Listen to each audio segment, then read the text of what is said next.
পর্ব 2। আজকের ভিডিওতে আমরা গ্রিনের দ্য 48 লস অফ পাওয়ার এই মাস্টারপিসটি বিশ্লেষণ করব, যেখানে গোপন নিয়মগুলো প্রকাশ করা হয়েছে। এটা আন্তর্জাতিক রাজনীতি, দেশের রাজনীতি, ব্যবসায়িক রাজনীতি, অফিসের রাজনীতি, ডোমেস্টিক রাজনীতিতে প্রতিনিয়ত ঘটে চলেছে, যা আপনার চারপাশের দুনিয়াকে নিয়ন্ত্রণ করে, আপনি সেটা বুঝতে পারেন কিংবা না পারেন। এখানে প্রতিটি লয়ের সারাংশ, ঐতিহাসিক কাহিনী, চিন্তামূলক প্রশ্ন ও অনুশীলন রয়েছে, যা আপনাকে এসব আইন বাস্তব জীবনে প্রয়োগ করতে সাহায্য করবে। দ্য 48 লস অফ পাওয়ার বইটি 4টি আলাদা পর্বে বিভক্ত করে ভিডিও তৈরি করা হয়েছে, যেন আপনি আপনার জন্য গুরুত্বপূর্ণ ক্ষেত্রগুলো মনোযোগ দিতে পারেন। প্রথম পর্বে 12তম ল এবং দ্বিতীয় পর্বে 24তম ল পর্যন্ত ব্যাখ্যা ও বিশ্লেষণ করা হয়েছে। কথা বেশি না বাড়িয়ে চলুন শুরু করি। ল 13, সাহায্য চাইলে করুণার উপর নয়, মানুষের স্বার্থের উপর আবেদন করুন। ক্রিস্টোফার কলম্বাসের একটি স্বপ্ন ছিল, এশিয়ার দিকে একটি পশ্চিমা সমুদ্রপথ খুঁজে বের করা, কিন্তু সমস্যা ছিল কেউই তার সেই স্বপ্নে অর্থায়ন করতে চাইছিল না। বছরের পর বছর ইউরোপীয় শাসকরা তার পরিকল্পনাকে প্রত্যাখ্যান করেছিল, বলেছিল এটা খুব বেশি ঝুঁকিপূর্ণ, ব্যয়বহুল এবং অবাস্তব। কিন্তু কলম্বাস হার মানেননি। তিনি দৃষ্টি রাখেন স্পেনের রানী ইসাবেলা ও রাজা ফার্ডিনান্ডের দিকে। এবার তিনি তার কৌশল পাল্টান। অন্বেষণের কথা না বলে তিনি তাদের ব্যক্তিগত স্বার্থের দিকে ইঙ্গিত করেন। তিনি তাদের প্রতিশ্রুতি দেন এই নতুন পথ স্পেনকে পর্তুগালের চেয়ে ধনী করে তুলবে এবং তাদের সাম্রাজ্যকে সোনা ও মশলার মাধ্যমে আরও সম্প্রসারিত করবে। ধন সম্পদ ও ক্ষমতার প্রতিশ্রুতি উপেক্ষা করার মতো ছিল না। ইসাবেলা অর্থায়নে সম্মত হল, কলম্বাসের জন্য নয়, বরং স্পেনকে পৃথিবীর সবচেয়ে শক্তিশালী সাম্রাজ্য বানানোর সুযোগ দেখেই। এবং তাই 1492 সালে কলম্বাস যাত্রা শুরু করে। যখনই তোমার কিছু প্রয়োজন হবে, ধরো না যে মানুষ দয়া, নৈতিকতা বা কৃতজ্ঞতা থেকে সাহায্য করবে। মানুষ সাধারণত নিজের প্রয়োজনে বেশি ব্যস্ত থাকে, অন্যের সমস্যায় খুব একটা নড়াচড়া করে না। তাই যদি আপনি হ্যাঁ চাই, তাহলে তাদের বলবেন না যে আপনার সমস্যার সহানুভূতি দেখা। তাদের দেখাবেন কিভাবে হ্যাঁ বলাকে সেটা তাদের সমস্যারই সমাধান করবে। মানুষ উদারতার দ্বারা তেমন প্রভাবিত হয় না, তারা প্রভাবিত হয় নিজের স্বার্থ দ্বারা। যখন সাহায্য চাইবেন, তখন পুরনো কথা টেনে আনবেন না। কেউ আপনার কাছে ঋণী ছিল বলে মানেই এই নয় যে সে তা পরিশোধ করবে। বরং অনেক সময় মানুষ বাধ্যবাধকতা অনুভব করলে বিরক্ত হয়। তাদের অপরাধবোধে না ভুগিয়ে পরিষ্কার করে দেখান কেন আজ আপনাকে সাহায্য করা তাদের নিজেদের লাভে আসে। ধরে নেবেন না যে মানুষ আপনার সমস্যা আগ্রহী। আপনার লড়াই আপনার কাছে বিশাল মনে হতে পারে, কিন্তু অন্যদের কাছে সেটা খুব পেছনের শব্দের মতো। যদি আপনার আবেদন আবেগ, নৈতিকতা বা সহানুভূতির উপর ভিত্তি করে হয়, তা মানুষ উপেক্ষা করবে। বরং ফোকাস পাল্টান। তাদের জীবন কিভাবে আরও সহজ, ভালো বা লাভজনক হবে যদি তারা আপনাকে সাহায্য করে। তাদের দেখাবেন আপনি কিভাবে তাদের সমস্যার সমাধান করতে পারবেন। মানুষ তখনই সাহায্য করে যখন তারা আপনাকে উপকারী মনে করে, কিন্তু যদি তারা মনে করে আপনি বোঝা, তাহলে তারা আপনাকে এড়িয়ে চলবে। তাই কিছু চাওয়ার আগে নিজেকে তাদের জায়গায় কল্পনা করুন। তারা এতে কি পাবে? যেমন ধরুন, যদি তারা লাভে মোটিভেটেড হয়, তাহলে দেখাবেন কিভাবে আপনাকে সাহায্য করলে তাদের সম্পদ, প্রভাব বা মর্যাদা বাড়বে। ইগোতে আবেদন করুন। কিছু মানুষ সাহায্য করতে পছন্দ করে, কিন্তু সেটা দয়ালু হয়ে নয়। তারা তা করে মর্যাদা, প্রশংসা আর উচ্চতার জন্য। এই ধরনের মানুষ জনসম্মুখে উদারতা দেখাতে ভালোবাসে। যত বেশি জনসম্মুখে তত ভালো। তাই যদি আপনার তাদের সাহায্য দরকার হয়, তাদের অহংকে খুশি করুন।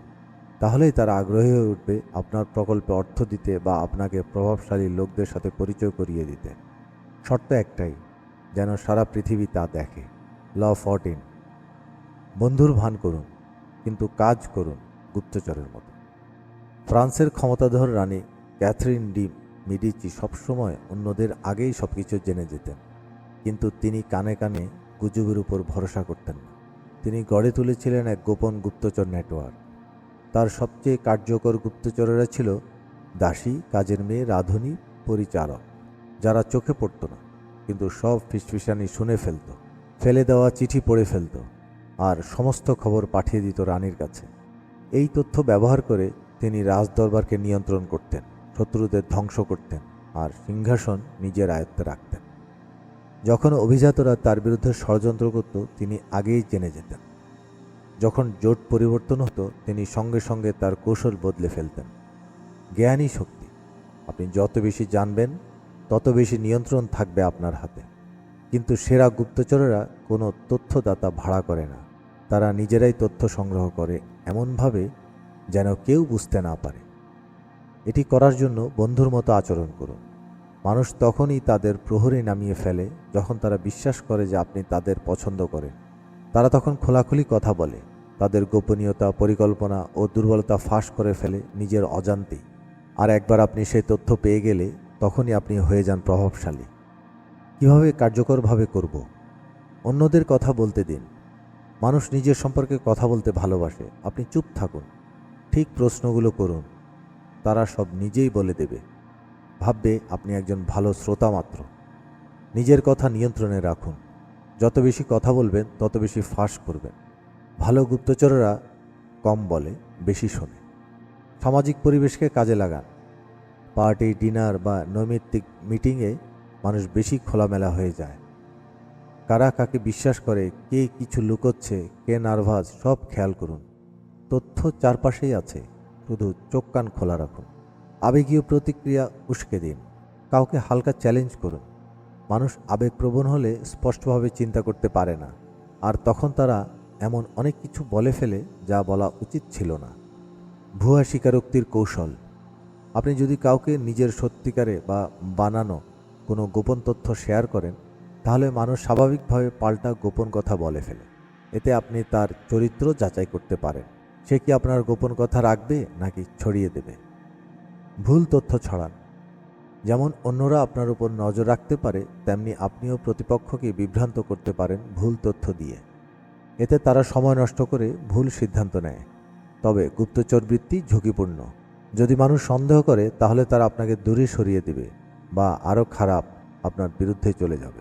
তাই ধরা না পড়তে চাইলে খুব বেশি সরাসরি প্রশ্ন করবেন না, এতে সন্দেহ জাগে।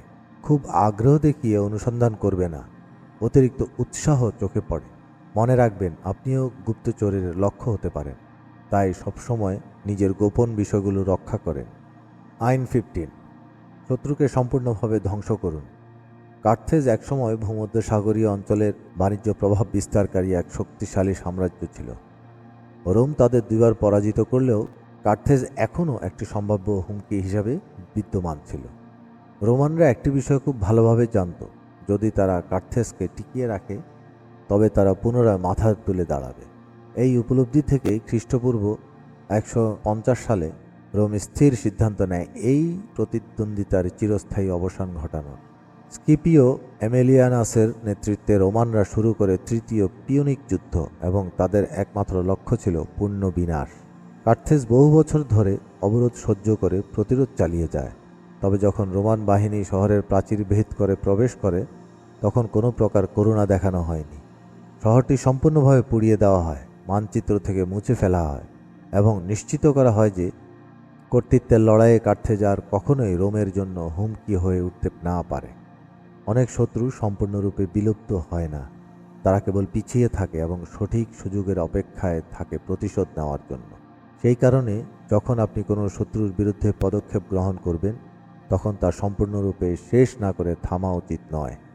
তবে ধ্বংস মানেই সবসময় শারীরিক ধ্বংস নয়। এর অর্থ হচ্ছে শত্রুকে এমনভাবে পরাস্ত করা যাতে সে আর কখনো আপনার জন্য হুমকি সৃষ্টি করতে না পারে। কার্যকরভাবে এটি বাস্তবায়নের উপায়সমূহ। করুণা প্রদর্শন থেকে বিরত থাকুন। শত্রুরা দয়াকে দুর্বলতা হিসেবে গণ্য করে।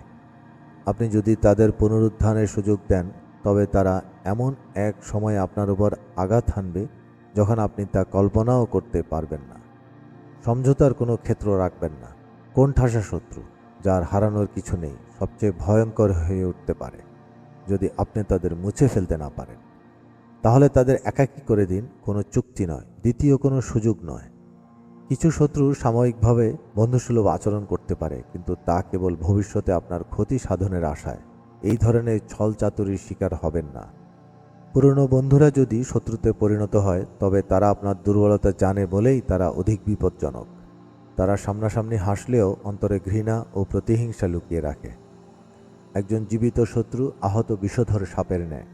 আপনি তাকে সুস্থ করে তুললেও একদিন সে ঠিকই আপনাকে ছোবল মারবে। তবে কখনো কখনো শত্রুকে সরাসরি ধ্বংস করার চেষ্টা হতে বিপরীত হতে পারে।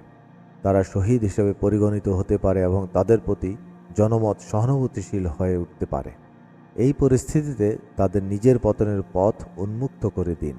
তাদের ক্ষমতা হরণ করুন, তাদের মিত্রদের বিচ্ছিন্ন করুন, তাদের প্রভাব ও অবস্থান ছিনিয়ে নিন। তাদের এমন এক অবস্থায় নিয়ে যান যেখানে তারা লড়াই করার মতো কিছুই খুঁজে না পায়, আশ্রয় বা আশা কোনো কিছুরই অবলম্বন না থাকে। যদি এই প্রক্রিয়াটি সঠিকভাবে সম্পন্ন হয় তবে তারা নিজের অপমানেই ভেঙে পড়বে, আপনার আর কোনো পদক্ষেপ ছাড়াই। ল 16, অনুপস্থিতিকে সম্মান ও মর্যাদা বৃদ্ধির জন্য ব্যবহার করুন। নেপোলিয়ন বোনাপার্ট কেবল একজন সামরিক জিনিয়াসই ছিলেন না, তিনি ছিলেন মানসিক উপলব্ধির একজন প্রকৃত মাস্টার। তার অন্যতম শ্রেষ্ঠ কৌশল যুদ্ধক্ষেত্রের নয়, বরং জনগণের মানসিকতায় ছিল। 1799 সালে মিশর অভিযান শেষে নেপোলিয়ন ফ্রান্সে ফিরে আসেন, কিন্তু একটি জাঁকজমকপূর্ণ প্রত্যাবর্তনের পরিবর্তে তিনি জনসম্মুখ থেকে অদৃশ্য হয়ে যান। তিনি গুজব ছড়াতে দেন, মানুষ ভাবতে থাকে নেপোলিয়ন কোথায়, তিনি কি পরিকল্পনা করছেন। এই রহস্য তাকে আরও শক্তিশালী করে তোলে। অবশেষে যখন তিনি ফিরে আসেন তা ছিল একটি নাটকীয় কূপ। ততক্ষণে জনসাধারণ তাকে এতটাই আদর্শীকরণ করে ফেলেছেন যে তারা তাকে একজন উদ্ধারকারী হিসেবে স্বাগত জানান। আপনি কি লক্ষ্য করেছেন, যখন কিছু জিনিস দুর্লভ হয়ে যায় তখন তা আরও আকর্ষণীয় হয়ে ওঠে। যদি কোনো কিছু সবসময় সহজলভ্য হয় আমরা তাকে অবহেলা করতে থাকি, কিন্তু যখন তা অদৃশ্য হয় তখন তার প্রকৃত মূল্য উপলব্ধি করি। এই নিয়ম আপনার উপস্থিতির ক্ষেত্রেও প্রযোজ্য। আপনি যদি সর্বদা চারপাশে থাকেন মানুষ অভ্যস্ত হয়ে পড়ে এবং আপনাকে আর আলাদা করে দেখে না, কিন্তু যদি সঠিক সময়ে আপনি নিজেকে প্রত্যাহার করেন তখনই আপনার প্রত্যাবর্তনের জন্য চাহিদা সৃষ্টি হয়। নিজেকে দুর্লভ করে তোলার মাধ্যমে আপনি সৃষ্টি করতে পারেন রহস্য, আকর্ষণ ও শ্রদ্ধা। তবে এই কৌশল কার্যকর তখনই হয় যখন আপনি শুরুতেই আপনার উপস্থিতি দৃঢ়ভাবে প্রতিষ্ঠিত করেন, একটি শক্তিশালী প্রভাব ফেলেন। মনে রাখার মতো কিছু করুন, মনোযোগ আকর্ষণ করুন এবং আপনার উপস্থিতিকে প্রতিষ্ঠিত করুন। কারণ যদি আপনি খুব তাড়াতাড়ি অদৃশ্য হয়ে যান তাহলে আপনার মূল্য বৃদ্ধি পাবে না, বরং আপনি হারিয়ে যাবেন। মানুষ যেন আপনাকে ত্যাগ করার আগে আপনি সরে দাঁড়ান। অতিরিক্ত উপস্থিতি মানুষকে আপনার প্রতি উদাসীন করে তোলে, তাদের বিরক্ত করার আগে আপনি সরে যান। অদৃশ্য হয়ে চাহিদা তৈরি করুন। যখন আপনি অনুপস্থিত থাকবেন তখন মানুষ আপনাকে অনুভব করবে, তারা ভাববে সে কোথায়, তারা আপনাকে ফিরে পেতে চাইবে। সঠিক সময়ে ফিরে আসুন, আপনার প্রত্যাবর্তন যেন পুনরুত্থানের মতো মনে হয়। আপনার অনুপস্থিতি আপনার মূল্য বৃদ্ধি করবে। ল 17, অন্যদের অনিশ্চয়তার আতঙ্কে রাখুন। আপনার আচরণে অপ্রত্যাশিততার ছোঁয়া আনুন। 1970-এর দশকে মার্কিন প্রেসিডেন্ট রিচার্ড নিক্সন ভিয়েতনাম যুদ্ধ থেকে বেরিয়ে আসার এক কঠিন চ্যালেঞ্জের মুখোমুখি হন। যুদ্ধ শেষ করতে হবে, তবে যেন যুক্তরাষ্ট্রকে দুর্বল না দেখায়। নিক্সন একটি কৌশল অবলম্বন করেন যাকে বলা হয় ম্যাডম্যান থিওরি। এই ধারণা ছড়িয়ে দেন যে তিনি অবাধ্য, অস্থির এবং যে কোনো সময় কিছু ভয়াবহ করতে সক্ষম। তিনি পারমাণবিক হামলার সম্ভাবনা নিয়ে গুজব ছড়ান এবং 1972 সালে উত্তর ভিয়েতনামে ব্যাপক বোমাবর্ষণের নির্দেশ দেন। একই সময়ে তিনি সোভিয়েত ইউনিয়নকে ইঙ্গিত দেন যে শান্তি আলোচনা অগ্রসর না হলে পরিস্থিতি নিয়ন্ত্রণের বাইরে চলে যেতে পারে। নিজেকে অপ্রত্যাশিত হিসেবে তুলে ধরার মাধ্যমে তিনি শত্রুদের দ্বিধাগ্রস্ত করে তোলেন এবং আলোচনায় কৌশলগত সুবিধা অর্জন করেন। মানুষ প্রাকৃতিকভাবে নির্দিষ্ট প্যাটার্ন বা অভ্যাসের প্রতি আকৃষ্ট। আমরা নিয়মিততা, পূর্বানুমেয়তা এবং পরিচিত কিছুর মধ্যে নিরাপত্তা খুঁজি। কিন্তু আপনি যদি একবার পূর্বানুমেয় হয়ে যান আপনি দুর্বল হয়ে পড়েন। অন্যরা তখন সহজে আপনার পরবর্তী পদক্ষেপ অনুমান করতে পারে এবং আপনাকে ঠেকাতে প্রস্তুত থাকতে পারে। অপরদিকে অপ্রত্যাশিত আচরণ মানুষকে আপনার নিয়মে প্রতিক্রিয়া জানাতে বাধ্য করে। আপনার কর্মকাণ্ড যদি কোনো স্পষ্ট ছাদ না থাকে মানুষ বিভ্রান্ত হয়, ভারসাম্য হারায় এবং প্রায়শই ভীত হয়ে পড়ে। তারা আপনার পরবর্তী পদক্ষেপ আন্দাজ করতে গিয়ে অকারণে শক্তি ক্ষয় করে এবং অবশেষে অবাক হয়ে পড়ে। কীভাবে আপনি এই অপ্রত্যাশিততার ব্যবহার করে নিজের কর্তৃত্ব বজায় রাখতে পারেন? নিজের অভ্যাস ভাঙুন। যদি মানুষ সবসময় জানে আপনি কি করেন, তাহলে তারা আপনাকে নিয়ন্ত্রণ করতে পারবে। তাই মাঝে মধ্যে আপনার আচরণ পরিবর্তন করুন, কৌশল পাল্টান, তাদের সংশয়ে রাখুন, অপ্রত্যাশিত মুহূর্তে আঘাত হানুন, চমককে অস্ত্র হিসেবে ব্যবহার করুন। আপনি যখন কোনো সতর্কতা ছাড়াই পদক্ষেপ নেন, তখন অনেকে স্তব্ধ হয়ে যায়। এতে আপনি নেতৃত্বে চলে আসেন। প্রতিপক্ষকে অস্থির করে তুলুন। বিভ্রান্তি ভুলের জন্ম দেয়। যত বেশি তারা আপনাকে বুঝতে ব্যর্থ হবে, তত বেশি আপনি প্রভাবশালী হবেন। পূর্বানুমেয়তার ফাঁদে পরিণত করুন। মাঝে মাঝে ইচ্ছাকৃতভাবে পূর্বানুমেয় আচরণ করুন, যাতে অন্যরা আত্মতুষ্টিতে ভোগে এবং তাদের সতর্কতা শিথিল হয়। তারপর হঠাৎ করে সেই প্যাটার্ন ভেঙে দিন এবং তাদের প্রস্তুতিহীন অবস্থায় ধরুন। এই নীতিটি বোঝার ভয়ের শক্তি অনেক সময় সরাসরি শক্তির চেয়ে কার্যকরী। যখন মানুষ জানে না আপনি কি করবেন, তারা স্থির থাকতে পারে না। তাদের সে অনিশ্চয়তা আপনার সবচেয়ে বড় অস্ত্র হয়ে ওঠে। ল 18, নিজেকে রক্ষা করতে দুর্গ গড়বেন না। বিচ্ছিন্নতা বিপজ্জনক। চিন শি হুয়াং চীনের প্রথম সম্রাট ছিলেন, এক অসাধারণ শক্তির অধিকারী। তিনি গ্রেট ওয়াল নির্মাণ করেন এবং পুরো সাম্রাজ্যকে কেন্দ্রীয়ভাবে নিয়ন্ত্রণ আনেন। কিন্তু তার এই সকল কৃতিত্বের মধ্যে একটি মারাত্মক দুর্বলতা ছিল। তিনি ক্রমে সকলের প্রতি অবিশ্বাসে ভুগতে শুরু করেন। সময় যত গড়াতে থাকে, তিনি বিশ্বাস করতে থাকেন যে তাকে ঘিরে সবাই ষড়যন্ত্র করছে। মন্ত্রী, আত্মীয় স্বজন, এমনকি তার পরিবারের সদস্যরাও। নিজেকে নিরাপদে রাখতে তিনি সমাজ থেকে নিজেকে গুটিয়ে নেন, বিশাল এক রাজপ্রাসাদ নির্মাণ করেন এবং বাইরের পৃথিবী থেকে নিজেকে সম্পূর্ণভাবে বিচ্ছিন্ন করে ফেলেন। কিন্তু এই বিচ্ছিন্নতার চূড়ান্ত মূল্য তাকে দিতে হয়। জনসাধারণের সঙ্গে সম্পর্ক বিচ্ছিন্ন হয়ে যাওয়ায় তিনি বাস্তবতা থেকে বিচ্যুত হন এবং বুঝতেই পারেন না প্রাসাদের বাইরে তার বিরুদ্ধে কতটা ক্ষোভ জমা হচ্ছে। যখন তিনি সেটা উপলব্ধি করলেন, তখন অনেক দেরি হয়ে গেছে। যে দেয়াল তিনি নিরাপত্তার জন্য নির্মাণ করেছিলেন, সেটাই হয়ে উঠল তার কারাগার। বিশ্ব বিপজ্জনক। শত্রুরা সবসময় থাকে। নিরাপত্তা চাওয়া স্বাভাবিক, কিন্তু অতিরিক্ত বিচ্ছিন্নতা আপনাকে শক্তিশালী করে না, বরং দুর্বল করে। এর কারণ হলো আপনি শক্তির উৎস হারান। তথ্য, প্রভাব, সুযোগ সবই মানুষের মাধ্যমে আসে। নিজেকে সমাজ থেকে বিচ্ছিন্ন করলে আপনি আপনার নিজের জীবনী শক্তির যোগান বন্ধ করে দেন।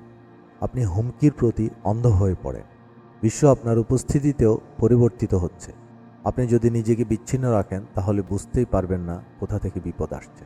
আপনি দৃষ্টিভঙ্গি হারান। একাকিত্বে ছোট সমস্যা বিশাল মনে হয়। আপনি ভুল বিষয়কে ভয় পেতে শুরু করেন এবং প্রকৃত বিপদ উপেক্ষা করেন। আপনি একটি ফাঁদে আটকা পড়েন। যত বেশি সময় আপনি বিচ্ছিন্ন থাকবেন, তত বেশি সমাজে ফিরতে অসুবিধা হবে। আপনার জগৎ ছোট হয়ে আসে এবং আপনার বিকল্পগুলো হ্রাস পায়। আপনি সহজ লক্ষ্যবস্তু হয়ে পড়েন।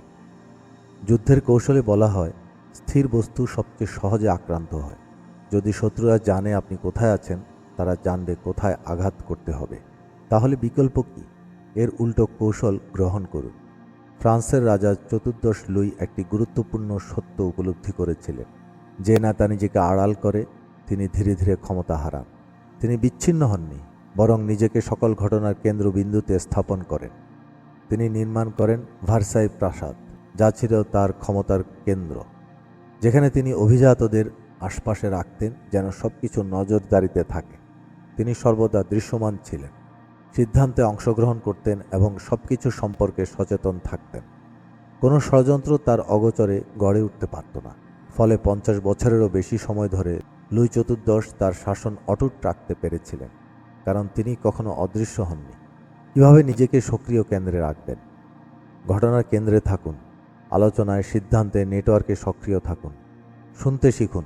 শুধু পরিচিতদের কথা শুনলে চলবে না, না হলে দৃষ্টিভঙ্গি সংকীর্ণ হয়ে যাবে। নেটওয়ার্ক বাড়ান। ভীত হবেন না, কিন্তু অন্ধ হবেন না। যদি আপনি অতিরিক্ত পিছু হটেন, তাহলে সহজেই শত্রুর নিশানা হয়ে পড়বেন। সচল থাকুন, গতিময় থাকুন। যুদ্ধেও বলা হয়, চলমান লক্ষ্যবস্তুতে আঘাত করা কঠিন। বিভিন্ন গোষ্ঠীর সঙ্গে মিশুন, পরিবেশ পরিবর্তন করুন এবং শত্রুদের বিভ্রান্ত রাখুন। অবশেষে যত বেশি আপনি নিজেকে আড়াল করবেন, তত সহজেই অন্যরা আপনাকে নিয়ন্ত্রণ করতে পারবে। সক্রিয় থাকুন, দৃশ্যমান থাকুন, সংযুক্ত থাকুন, তবেই আপনি শক্তি ধরে রাখতে পারবেন। ল 19, আপনি কার সঙ্গে লেনদেন করছেন তা জানুন। ভুল ব্যক্তিকে অপমান করবেন না। সোভিয়েত রাশিয়ার শুরুর দিকে জোসেফ স্ট্যালিন এবং নিকোলাই বুখারিন ছিলেন কমিউনিস্ট পার্টির দুই গুরুত্বপূর্ণ ব্যক্তিত্ব। লেনিনের মৃত্যুর পর বুখারিনের সহায়তায় স্টালিন ক্ষমতা আরোহণ করেন, কিন্তু বুখারিন একটি বড় ভুল করেছিলেন। তিনি স্ট্যালিনের বিপজ্জনক প্রকৃতি বুঝতে পারেননি। স্ট্যালিন কিন্তু এমন অন্ধ ছিলেন না। তিনি বুখারিনকে ভবিষ্যতের হুমকি হিসাবে চিহ্নিত করেন। যখন সময় উপযুক্ত হল, স্ট্যালিন তার বিরুদ্ধে মুখ ফেরান। 1936 সালে বুখারিনের বিরুদ্ধে রাষ্ট্রদ্রোহের অভিযোগ এনে তাকে গ্রেফতার করা হয়। সব চেষ্টার পরেও 1938 সালে তাকে মৃত্যুদণ্ড দেওয়া হয়। সব মানুষ অপমানের প্রতি একইভাবে প্রতিক্রিয়া দেয় না। কেউ ক্ষমা করে, আবার কেউ সারা জীবন মনে রাখে। ভুল ব্যক্তিকে অপমান করলে কোনো কৌশলই আপনাকে রক্ষা করতে পারবে না। টিকে থাকার মূল চাবিকাঠি হলো কার সঙ্গে আপনি লেনদেন করছেন তা ভালোভাবে জেনে নেওয়া। নিচে 5 ধরনের বিপজ্জনক মানুষের কথা বলা হলো, যাদের কখনোই আপনি অপমান করবেন না। 1. অহংকারী ও গর্বিত ব্যক্তি। প্রথমে তিনি বন্ধুসুলভ, এমনকি আকর্ষণীয় মনে হতে পারে, কিন্তু তার অহংকার অত্যন্ত ভঙ্গুর। একটি সামান্য অপমান, এমনকি অনিচ্ছাকৃত হলেও, তাকে নির্মম প্রতিশোধ পরায়ণ শত্রুতে রূপান্তরিত করতে পারে। তার প্রতিশোধ হবে চূড়ান্ত, উন্মুক্ত ও ধ্বংসাত্মক। 2. অতি অনিরাপদ ও আত্মবিশ্বাসহীন ব্যক্তি। এই ব্যক্তি হঠাৎ রেগে যান না, বরং চুপচাপ প্রতিহিংসা জমিয়ে রাখেন। তার আত্মসম্মান খুবই দুর্বল ভিত্তির উপর দাঁড়ানো। তিনি তৎক্ষণাৎ আক্রমণ করেন না, বরং ধীরে ধীরে ক্ষতি করতে থাকেন। আপনি বুঝতে পারবেন না কিভাবে তিনি আপনাকে ক্ষয় করে ফেলছেন। যখন বুঝবেন, তখন অনেক দেরি হয়ে গেছে। এই ধরনের ব্যক্তিকে যদি অপমান করেন, চুপচাপ সরে যান। 3. সন্দেহপ্রবণ ব্যক্তি। এই ব্যক্তি সর্বত্র শত্রু খোঁজেন। আপনি যতই নির্দোষ হন না কেন, তিনি সন্দেহ করবেন। তাকে বিশ্বাস করানো অসম্ভব যে আপনি ক্ষতি করতে চান না। আপনি যদি তার লক্ষ্যবস্তু হয়ে যান, ততক্ষণে দেরি হয়ে গেছে। তিনি প্রতিটি পদক্ষেপ নজরদারি করবেন এবং আপনার পতনের পরিকল্পনা করবেন। 4. দীর্ঘ স্মৃতির সর্প। এই ব্যক্তি আবেগ নিয়ে নয়, ঠান্ডা মাথায় প্রতিশোধ নেন। তিনি রাগ দেখান না, প্রতিক্রিয়াও জানান না, তবে ভুলে যান না। তিনি হাসবেন, মিশে যাবেন, এমনকি বন্ধুত্বও করবেন, কিন্তু বছর পরে যখন আপনি প্রস্তুত নন, তখনই তিনি আঘাত হানবেন।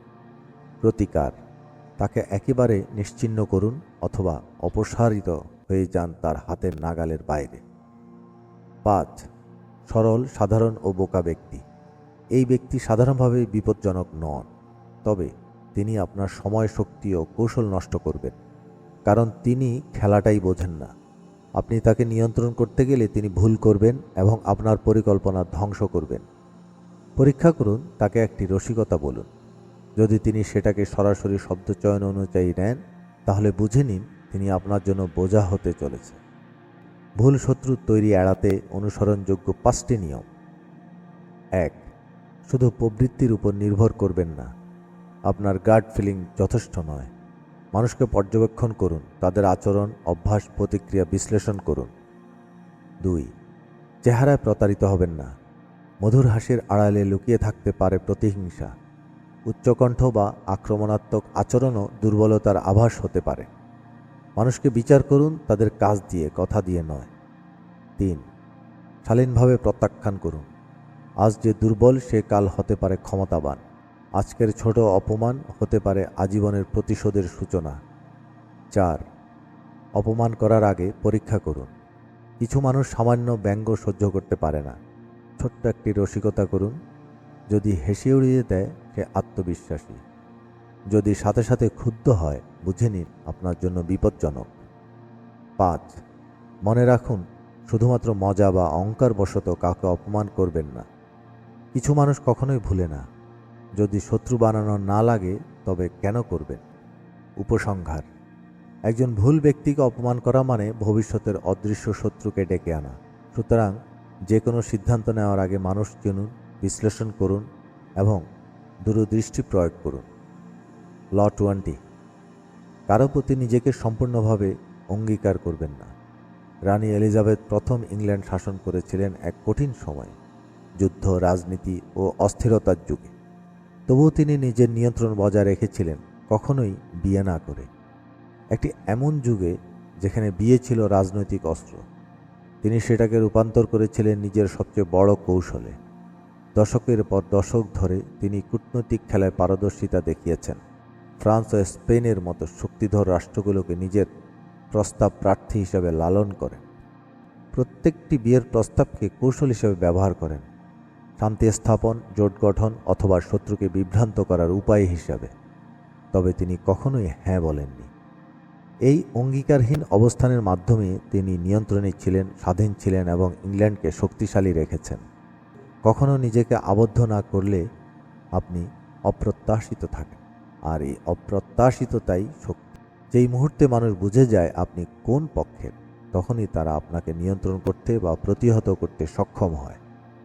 কিন্তু যখন তারা নিশ্চিত হয়, তখন তারা আপনার গতিবিধির সাথে খাপ খাওয়াতে ব্যস্ত থাকে এবং এতে আপনি সবসময় এক ধাপ এগিয়ে থাকেন। অঙ্গীকার করার আগে কেন সতর্ক থাকা জরুরি? 1. সবাইকে আকস্মিক করুন, কাউকে বাঁধবেন না। যখন কেউ ভাবে সে আপনাকে পেয়েছে, তখনই সে আপনাকে অবহেলা করতে শুরু করে।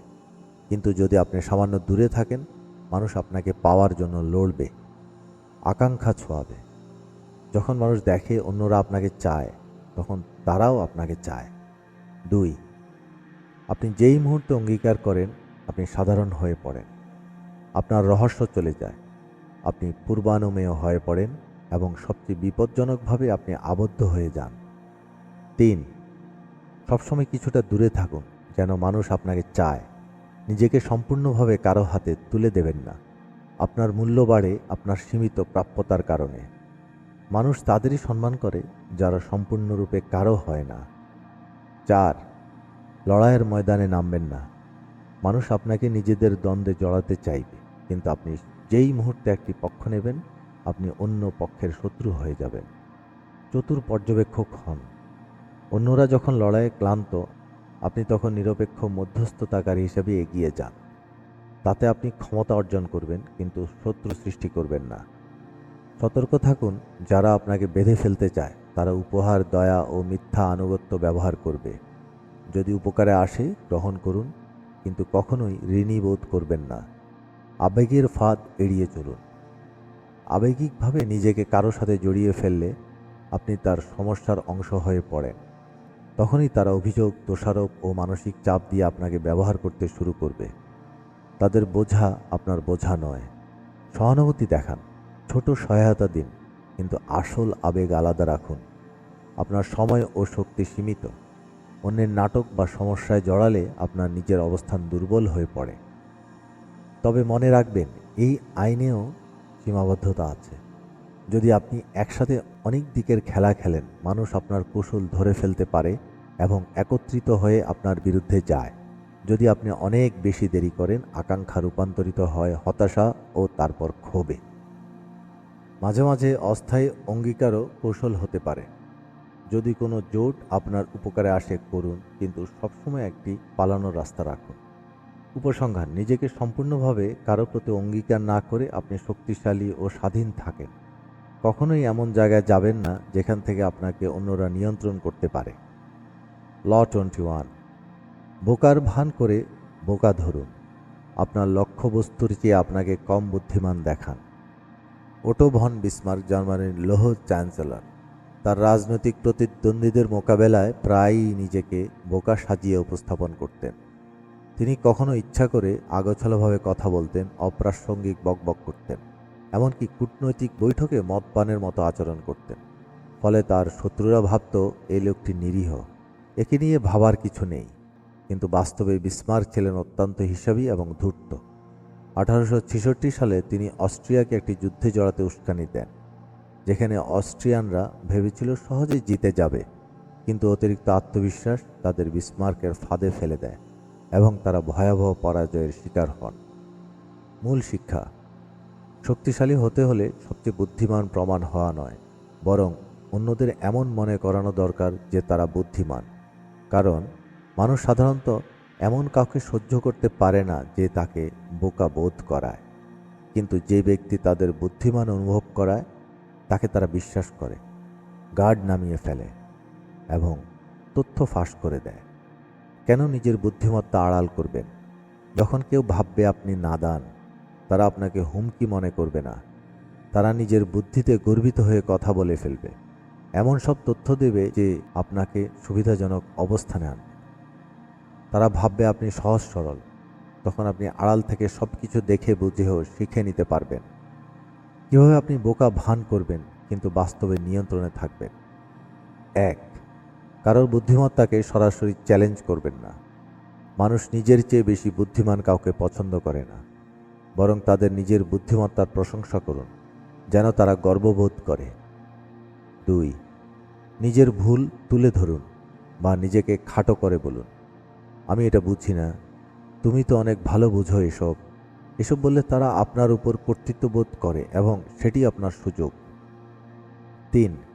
সহজ প্রশ্ন করুন, ইভেন যদি সেটা খুব সাধারণ হয়।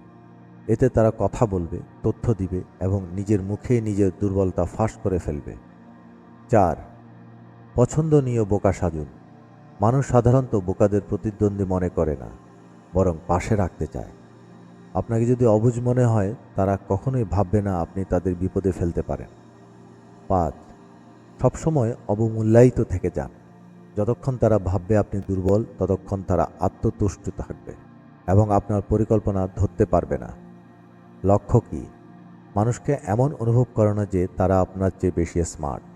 তখনই তারা গার্ড নামিয়ে দেয়, আর তাদের গোপন তথ্য, কৌশল ও দুর্বলতা সবই আপনার হাতে এসে যায়। তবে সতর্ক থাকুন, সব সময় এই কৌশল খাটে না। কখন নিজের বুদ্ধিমত্তা দেখানো দরকার? 1. যখন আপনার বিশ্বাসযোগ্যতা তৈরি করতে হয়। কোনো কর্তৃত্বের স্থানে থাকলে আপনাকে সক্ষম ও বুদ্ধিমান দেখাতেই হবে। 2. যখন আপনি বিপদে পড়েছেন, কোনো ঝামেলা বা ভুল বোঝাবুঝি থেকে নিজেকে বাঁচাতে দক্ষতা প্রমাণ করা জরুরি। 3.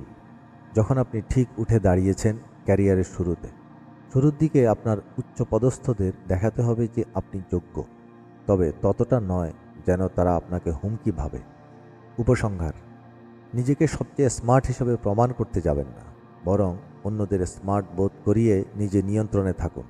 যতই আপনি সহজ বা বোকা মনে হন, ততই তারা আত্মবিশ্বাসে ভরে উঠবে এবং ততই আপনার কাছে দুর্বল হয়ে পড়বে। ল 22: আত্মসমর্পণের কৌশল ব্যবহার করুন, দুর্বলতাকে শক্তিতে পরিণত করুন। চীনের গৃহযুদ্ধের সময় মাও সেডং চিয়াং কাইশেকের জাতীয়তাবাদীদের বিরুদ্ধে পরাজয়ের সম্মুখীন ছিলেন, কিন্তু সে নিরাশাজনক যুদ্ধে লড়াই করার বদলে মাও পেছনে সরে যাওয়াকে অস্ত্র হিসাবে ব্যবহার করেন। 1934 সালে মাও নেতৃত্ব দিয়েছিলেন লং মার্চ, একটি কৌশলগত প্রত্যাহার যা তার বাহিনী সংরক্ষণ করেছিল, জোট গঠন করেছিল এবং তার অবস্থানকে শক্তিশালী করেছিল। অন্যদিকে জাতীয়তাবাদীরা তার পেছনে অপ্রয়োজনীয় সম্পদ নষ্ট করছিল। মাওয়ের বাহিনী ক্রমশ শক্তিশালী হয়। 1949 সালে মাও বিজয়ী হয়ে চীনের গণপ্রজাতন্ত্রী প্রতিষ্ঠা করেন। যে কিছু আত্মসমর্পণ বলে মনে হচ্ছিল, সেটি প্রকৃতপক্ষে বিজয়ের প্রস্তুতি ছিল। যখন আপনি দুর্বল, তখন সম্মানের জন্য লড়াই করবেন না, আত্মসমর্পণ বেছে নিন। পরাজিত যুদ্ধে লড়াই করলে শুধুমাত্র আপনার শক্তি নষ্ট হয় এবং আপনার প্রতিপক্ষ শক্তিশালী হয়। অন্যদিকে আত্মসমর্পণ আপনাকে সময় দেয় পুনরুদ্ধার করতে, পর্যবেক্ষণ করতে এবং ভবিষ্যতের পাল্টা আক্রমণের জন্য অপেক্ষা করতে। কিছু মানুষ মনে করে আত্মসমর্পণ দুর্বলতার চিহ্ন, কিন্তু আসলে এটা একটি কৌশলগত সুবিধা। কেন? দুর্বল অবস্থায় লড়াই করা অর্থহীন। গর্ব যতই থাকুক, ফলাফল পরিবর্তন হয় না। কেউ দুর্বলদের বাঁচায় না। মানুষ নিজের অবস্থান ঝুঁকিতে ফেলে হারানোর কারণের পক্ষে দাঁড়ায় না। একা এবং কমজোর হলে প্রতিরোধ মানে সম্পূর্ণ ধ্বংস। আত্মসমর্পণই কখনো কখনো বেঁচে থাকার একমাত্র উপায়। আত্মত্যাগ কোনো বিজয় আনে না। কোনো কারণের জন্য মারা যাওয়া মানে আপনি আর লড়াই করতে পারবেন না। আত্মসমর্পণ সময় ক্রয় করে, শক্তি পুনরুদ্ধার, শিখতে এবং প্রতিরোধের পরিকল্পনা করতে। এটি শত্রুকে ভুল ধারণায় ফেলে দেয়। তারা মনে করে আপনি পরাজিত, তাই তারা আপনাকে হুমকি মনে করে না। এটি আপনার উচ্চাকাঙ্ক্ষা ঢেকে রাখে, তাদের গার্ড নামিয়ে দেয়, আর আপনি প্রস্তুতি নিচ্ছেন। আত্মসমর্পণ বড় শক্তি লুকিয়ে রাখে এবং আপনাকে ফিরে আসার সুযোগ দেয়। শত্রু যখন সবচেয়ে দুর্বল থাকে, তখনই আপনি আঘাত হানবেন। আত্মসমর্পণ মানে হাল ছাড়া নয়, বরং শত্রুর অন্তরালে প্রবেশ করা। এটি আপনাকে শত্রুর দুর্বলতা অধ্যয়ন করার সুযোগ দেয় এবং নিঃশব্দে নিজেদের অবস্থান শক্তিশালী করার পথ খুলে দেয়। তবে সাবধান থাকুন, আত্মসমর্পণ তখনই কার্যকর যখন তার দীর্ঘমেয়াদী বিজয় নিয়ে যায়। যদি শত্রু আপনাকে কখনো সুযোগ না দেয়, তাহলে আত্মসমর্পণ একাই আপনাকে রক্ষা করতে পারবে না। খুব বিরল ক্ষেত্রে আত্মত্যাগ ভবিষ্যতের প্রতিরোধের অনুপ্রেরণা হতে পারে। ল 23, আপনার শক্তিকে একত্রিত করুন। 19 শতকের শেষের দিকে তেল শিল্প ছিল বিশৃঙ্খলাপূর্ণ। অনেক ছোট কোম্পানি শাসন ক্ষমতার জন্য লড়াই করছিল। অধিকাংশ ব্যর্থ হয়েছিল কারণ তারা নিজেদের শক্তি অনেকখানি ছাড়িয়ে দিয়েছিল। অনেক কাজ একসঙ্গে করার চেষ্টা করেছিল। কিন্তু জন ডি রকফেলার একদম আলাদা কৌশল নেন। তিনি শক্তিকে ছাড়ানোর বদলে এক জায়গায় কেন্দ্রীভূত করলেন। রকফেলার তার সমস্ত শক্তি তেল পরিশোধনের উপর কেন্দ্রীভূত করলেন। তিনি সিস্টেমেটিকভাবে প্রতিদ্বন্দ্বীদের কিনে নিতেন, কখনো কখনো নির্মম কৌশল ব্যবহার করেও। আর শেষ পর্যন্ত তার কোম্পানি স্ট্যান্ডার্ড অয়েল পুরো শিল্পে আধিপত্য বিস্তার করল। তিনি শুধু তেল পরিশোধ করতেন না, তিনি নিয়ন্ত্রণ করতেন পরিবহন এবং বিতরণও। 1880-র দশকে স্ট্যান্ডার্ড অয়েল মার্কিন যুক্তরাষ্ট্রের 90% বাজার নিয়ন্ত্রণ করত। রকফেলারের সাফল্যের রহস্য ছিল সবকিছু করার চেষ্টা নয়, বরং একটি কাজকে অন্যদের চেয়ে ভালো করা। প্রতিবার ইতিহাস বারবার এটা প্রমাণ করেছে। প্রাচীন অ্যাথেন্স দূরবর্তী যুদ্ধে নিজেদের বিস্তার করে রাজ্য হারিয়েছিল। রোমান সাম্রাজ্য অতিরিক্ত বিস্তৃত হওয়ায় আক্রমণের কাছে দুর্বল হয়ে পড়েছিল। নেপোলিয়ন একসঙ্গে অনেক দেশ জয় করার চেষ্টা সবকিছু হারিয়েছিল। সাফল্য স্বতন্ত্রভাবে আসে না। সফল হতে হলে আপনাকে শক্তিশালী কোনো শক্তির সঙ্গে জড়িত হতে হবে। একজন গুরুর, কোনো প্রতিষ্ঠানের বা শিল্পনেতা যার শক্তি আপনার বৃদ্ধি ঘটাতে পারে। কোনো প্রতিষ্ঠানে প্রকৃত শক্তি কয়েকজনের হাতে থাকে। এরা সবসময় বড় টাইটেলধারী নাও হতে পারেন। সত্যিকারের সিদ্ধান্ত গ্রহণকারীরা প্রায় পেছনে থেকে কাজ করেন। আপনি যদি এগিয়ে যেতে চান, শিখুন কে আসল নিয়ন্ত্রণকারী এবং তাদের কাছে যান। শক্তির উৎস যখন খুঁজে পাবেন, তখন আপনার শক্তি ছড়িয়ে ফেলবেন না। একাধিক লক্ষ্য অনুসরণ করবেন না। একটি তীর দিয়ে 2 লক্ষ্য ধরা যায় না। যখন মন বিভক্ত হয়, তখন প্রভাব কমে যায়। আপনার সমস্ত শক্তি এক শক্তিশালী আঘাতে কেন্দ্রীভূত করুন। তবে মনোযোগ দেওয়ার সময় সাবধান হন, কারণ 2টি বিপদ আছে। 1, যদি আপনার প্রতিপক্ষ অনেক শক্তিশালী হয়, তাহলে এক জায়গায় কেন্দ্রীভূত হওয়া আপনাকে সহজ শিকার বানায়। এমন অবস্থায় বরং অনির্দিষ্ট ও চপল থাকা ভালো। সরাসরি লড়াই দেখানো থেকে বিরত থাকুন। 2, শক্তির এক উৎসের সঙ্গে নিজেকে বাধা বিপজ্জনক হতে পারে। যদি আপনার শিল্প বা ক্ষেত্র ধ্বংস হয়, আপনি সঙ্গেই পতিত হবেন। তাই মনোযোগ রাখুন, কিন্তু সাথে রাখুন বিকল্প পথ। দ্বিতীয় বিকল্পগুলো খোলা রাখুন, যাতে আপনি নমনীয় থাকতে পারেন। ল 24, নিখুঁত রাজপ্রাসাদ বশ্যকারীর মতো খেলো। বালদাসারে কাস্তিগলিওনে একজন ইতালীয় কূটনীতিবিদ এবং লেখক। তার বই দ্য বুক অফ দ্য কার্টিয়ারে প্রভাবের কলাকৌশল বর্ণনা করেছেন। তিনি আদর্শ প্রাসাদ বশ্যতাকারীর ছবি আঁকলেন। তিনি রাজা নন, সৈনিক নন, বরং এমন একজন যিনি সরাসরি ক্ষমতা না নিয়েও পরোক্ষভাবে ক্ষমতা পরিচালনা করেন।